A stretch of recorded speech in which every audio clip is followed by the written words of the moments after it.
पनि दियो जस्तो पनि रहेछ है, दियो जस्तो पनि छ, दियो जस्तो पनि रहेछ। आफै आफै चाहिँ भएको चिज हो। एकचोटि दर्शन गरौँ। यसका नि यस्तो यो अद्भुत हो नि त यहाँको त होइन। माथि हुन्छ नि त यो कसैले क्या बनाए जस्तो देखिन्छ, तर यो बनाएको होइन, अटोमेटिक पहिल्यैको चाहिँ। ल साथीहरू, अहिले हामी चाहिँ यो महेन्द्र गुफाभित्र आइसकेको छौँ। यहाँभित्र एकचोटि सर छिरौँ है, यहाँभित्र के देखिन्छ एकचोटि त्यहाँ घुमेर हेर्नेछौँ। यो चाहिँ के रहेछ भनेदेखि पहिला है स्थानीय यहाँको चाहिँ वासीहरूले चाहिँ यो गुफा पत्ता लगाएर त्यस पछाडि गुफा पत्ता लगाइसकेपछि चाहिँ त्यति बेलाको तत्कालीन राजा चाहिँ महेन्द्र वीर विक्रम शाहदेवले चाहिँ यो गुफालाई चाहिँ उद्घाटन गर्नुभएको थियो अरे होइन। त्यस पछाडि चाहिँ यो गुफाको नाम चाहिँ महेन्द्र गुफा रह्यो भनेर चाहिँ भनिँदो रहेछ होइन। एकचोटि हामी सर जाउँ है त भित्र। ल आउनुहोस्। तर यो गुफा चाहिँ एकदमै यो चुनढुङ्गाहरूले बनेको भनेर चाहिँ भनेको हामीले पाइयो होइन। ल तर यहाँभित्र छिर्दाखेरि एकदमै कुल क्या, चिसो होइन, यस्तो कुल लागिरहेछ मलाई चाहिँ, एकदम दामी लाग्यो। एकदमै मलाई बाहिर अघि पर्ने भइरहेको थियो, तर एकदम चिसो। हजुर हजुर, दाँतहरू निस्किएको छ। यो गुफाहरूमा पस्ने भनेको हाम्रो यो रोगहरू लागेको, अब हामीलाई चाहिँ के भयो भने यस्तो भित्र पस्दा फेरि भगवान्को चाहिँ आशीर्वादले हामीलाई चाहिँ अरू ग्रहहरू यस्तोले पनि छोड्ने चाहिँ सम्भावना जस्तो हुन्छ भन्ने चाहिँ भनाइ छ। यो धार्मिक विश्वास छ। यसले गर्दा तपाईँ हामी यसमा आइसकेपछि एकचोटि पस्नुपर्छ भन्ने चाहिँ हुन्छ सबैमा होइन। अब यहाँ यो सबै चाहिँ प्राकृतिकले बनाएको चिजहरू हुन्, कुनै पनि मान्छेले बनाएर कुदेर बनाएको होइन। यो अटोमेटिक बनेको चिज हो यो कुनै। अब यो चाहिँ ल यो यहाँनिर यहाँ देखियो, यो चाहिँ महादेवको जस्तो पनि देखिन्छ होइन। यो महादेवको जस्तो देखिन्छ। यो चाहिँ अब यो अर्को साँपको जस्तो देखिन्छ होइन। यो आफूले कुन नजरले हेरिन्छ त्यही तरिकाले चाहिँ त्यो अटोमेटिकहरू देखिन्छ। आफूले जसरी कल्पना गर्यो जे कल्पना गर्यो त्यही चिजहरू हामी चाहिँ यहाँनिर आफै प्राकृतिक रूपमा यो आफै निर्मित भएको। हजुर, यहाँ कुण्ड पनि यहाँनिर ऊ पनि दियो जस्तो पनि रहेछ है, दियो जस्तो पनि रहेछ। आफै चाहिँ भएको चिज हो। एकचोटि दर्शन गरौँ। हजुर,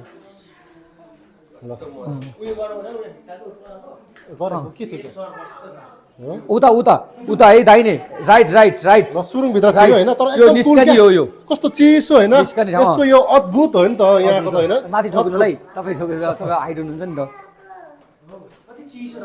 यो कसैले क्या बनाए जस्तो देखिन्छ, तर यो बनाएको होइन, अटोमेटिक पहिल्यैको चाहिँ अलिक पुरानो। अब म चाहिँ अहिले लगभग 50 वर्षको भएँ होइन।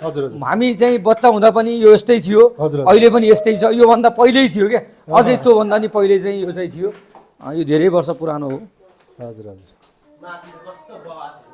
ल भगवान् शिवजीको चाहिँ ऊ चाहिँ यहाँनिर यहाँ छ नि शिवलिङ्ग। हजुर, शिवलिङ्ग छ यहाँ। हजुर, यो पनि अटोमेटिकली आफै उत्पत्ति भएको।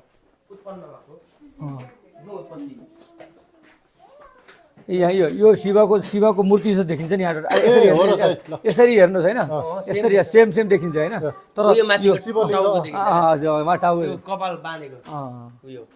यो दर्शन पनि हो। अब यो गुफा, यो गुप्तेश्वर गुफा भनेको भगवान्हरू गुफाभित्र चाहिँ पहिला बस्थे नि त, जस्तै ध्यान गर्न बस्थे नि, त्यसकै लागि बनेको होला जस्तो लाग्छ मलाई। हजुर, यो कति छ यो सुरुङ यहाँभित्र? अब लगभग अब हामी परसम्म पुग्छौँ होइन। हजुर, त्यहाँ चाहिँ अब मन्दिर छ। मन्दिर पुगेपछि नि हामी यताबाट फेरि वापस फर्किन्छौँ। फेरि ब्याक रिटर्न हुन्छौँ हामी।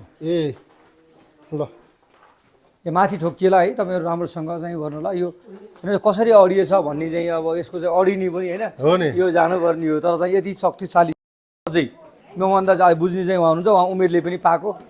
अनि ठ्याक्क सोधेर यो चाहिँ कति कस्तो, यसको पानीको कुण्ड थियो पहिला। हजुर, गाउँबेसीको यात्रा लो परमेश्वर परमात्मा। हाम्रो पहिला पानीको कुण्ड थियो यहाँ पहिला, अहिले रहन्छ क्या होइन। पवित्र जल कुण्ड यो हो के अरे। अहिले चाहिँ पानी चाहिँ अहिले रहन्छ। पहिला पानी यहीँ आउँथ्यो, अहिले पनि बगिरहेको छैन है। पहिला माथि नै देखिन्थ्यो होइन। उहाँलाई चाहिँ त्यो विषयमा अन्तिम भागमा आइसकेका छौँ। यहाँ चाहिँ सिद्धिविनायकको मन्दिर होइन, दर्शन पनि गऱ्यौँ भने थोरै हामी गुरुसँग कुरा गर्न चाहन्छौँ यो मन्दिर यो गुफाको विषयमा है त। र गुरु यो भनिदिनु न, यो गुफाको विशेषता के छ, कसरी उत्पत्ति भयो होइन, अनि यहाँ आएर हामीले पूजा आराधना गर्दाखेरि के कस्ता हाम्रो मनोकामनाहरू पुरा हुन्छ, यसको बारेमा थोरै भनिदिनु न। यो गुफा हजारौँ वर्ष पुरानो गुफा, मानव निर्मित गुफा नभइकन प्राकृतिक गुफा। त्यसमाथि पनि राजा महेन्द्र सरकारको कार्यकालमा यो गुफा यहाँको स्थानीय बासिन्दाले पत्ता लगाइयो।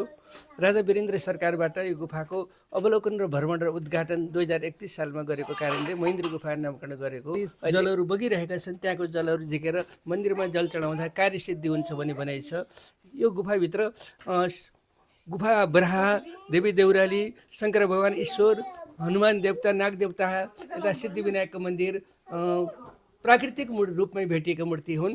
यहाँको जल ल्याएर मन्दिरमा जल चढाउँदा आफ्नो कार्यसिद्धि हुन्छ भन्ने भनाइ छ। ल साथीहरू, हामी यो महेन्द्र गुफाभित्र आएर पनि यहाँबाट अब फर्किँदैछौँ, यहाँबाट रिटर्न हुँदैछौँ हामी है। हामी गुफा घुमिरहेका छौँ अहिले। यो महेन्द्र गुफा भयो, हिजो हामी गएको भनेको चाहिँ गुप्तेश्वर गुफा, अनि त्यस पछाडि यो चमेरे गुफा गयौँ है। गुफा घुम्दैछौँ पोखरामा अहिले है। तपाईँलाई कस्तो लाग्यो यो महेन्द्र गुफा?